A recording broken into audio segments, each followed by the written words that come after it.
दोस्तों आपकी स्क्रीन पर ये जो मैप दिखाई दे रहा है इसमें आप देखिए कि इजराइल चारों तरफ से मुस्लिम देशों से घिरा हुआ है। इजराइल का हर एक बॉर्डर मुस्लिम देश से मिलता है, चाहे इजिप्ट हुआ, Lebanon, Syria, Iraq, Jordan, Saudi Arabia या ऊपर तुर्की देखिए, सारे ये देश मुस्लिम आसपास हैं इजराइल के। लेकिन इसके बावजूद भी इजराइल इन मुस्लिम देशों की एक भी नहीं चलने देता। इजराइल की आबादी कितनी है? 1 करोड़ भी मुश्किल से है। 1 करोड़ यहूदी अरबों मुस्लिम देशों के मुसलमानों को बेवकूफ़ बनाते रहते हैं।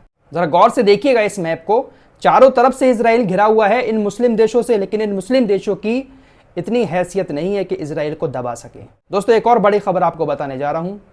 इजिप्ट ने साफ मना कर दिया है कि जो गाजा के लोग पलायन कर रहे हैं, गाजा छोड़कर, अपने अपने घरों को छोड़कर दक्षिणी गाजा से उत्तरी गाजा की तरफ आ रहे हैं, हम किसी भी गाजा के शख्स को अपने देश में एंट्री नहीं देंगे और यहां पर रहने की इजाजत नहीं देंगे।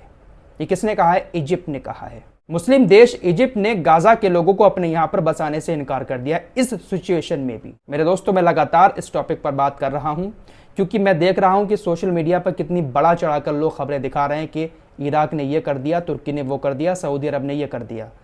मेरे दोस्तों जरा आप गौर कीजिएगा, इतनी मुश्किल में है गाजा के आम लोग। हमास ने जो किया वो बात अलग है। वैसे आपको बता दूं, फिलिस्तीन के राष्ट्रपति ने कहा है कि हमास का नियंत्रण हमारे ऊपर नहीं है, हमास जो करता है उसके विचार हमसे नहीं मिलते हैं। ये किसने कहा? ये फिलिस्तीन के राष्ट्रपति ने कहा है। फिलिस्तीन के राष्ट्रपति का इस तरह का बयान दर्शाता है कि शायद वो हमास की विचारधारा से सहमत नहीं है, क्योंकि हमास इजराइल के ऊपर हमला करता है और उसके जवाब में इजराइल जब हमला करता है तो हमास के तो लोग मारे ही जाते हैं, लेकिन आम लोग बहुत ज्यादा मारे जाते हैं फिलिस्तीन के, जिसमें बच्चे बहुत ज्यादा शामिल हैं।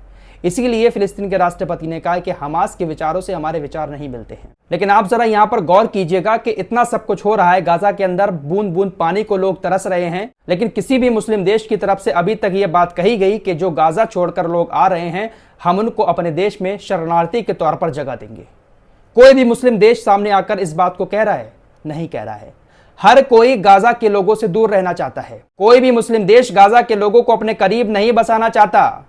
इसलिए अभी तक किसी भी मुस्लिम देश की तरफ से यह बात नहीं कही गई है कि आप परेशान ना हो, जो 10 लाख लोग आ रहे हैं हम थोड़े थोड़े करके अपने देशों में उनको जगह दे देंगे। अब संयुक्त राष्ट्र की तरफ से भी बयान आ रहा है, उसकी भी परेशानियां बढ़ गई है कि ये 10 लाख लोग जो जा रहे हैं इनको हम रखेंगे कहां, इनके लिए कहां रहने का इंतजाम किया जाएगा।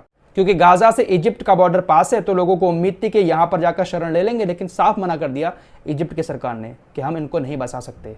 अमेरिका के राष्ट्रपति पद की उम्मीदवार रह चुकी निक्की हेली ने भी यही बात कही है कि आखिर क्यों इस्लामिक देश खामोश हैं और अपने दरवाजे नहीं खोल रहे हैं इन शरणार्थियों के लिए।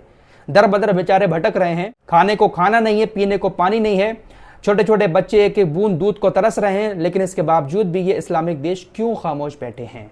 बिल्कुल वाजिब सवाल है यार। ये जो खबरें आप लोग सोशल मीडिया पर देख रहे हैं ना, जब बड़ा चढ़ाकर बताया जा रहा है कि ईरान ने कह दिया हमारी उंगली ट्रिगर पर है, सऊदी अरब ने दे दी चेतावनी, या तुर्की ने ये कह दिया। अरे कहने से क्या होगा, ये तो आप बड़बोली बातें कर ही रहे हैं बहुत दिन से। तुम्हारी चेतावनियों की गाजा और फिलिस्तीन के आम लोगों को जरूरत नहीं है, बल्कि उनको तुम्हारी मदद की जरूरत है। इन मुस्लिम देशों को उन छोटे छोटे बच्चों के हाथ को थामने की जरूरत है। ये बड़बोली बातें, चेतावनी, ये वो सब ढकोसले हैं।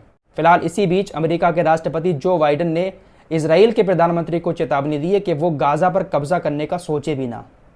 हमास के ऊपर हमला कर रहा है, जमीनी लड़ाई या एयर स्ट्राइक के जरिए उससे लड़ाई कर रहा है, वो करे, लेकिन अगर इजराइल ने गाजा के ऊपर कब्जा किया तो ये इजराइल के लिए बहुत बुरी खबर होगी। गाजा पर कब्जा करना इजराइल के लिए अच्छा साबित नहीं होगा। ये बाकायदा चेतावनी जो बाइडेन ने दी है।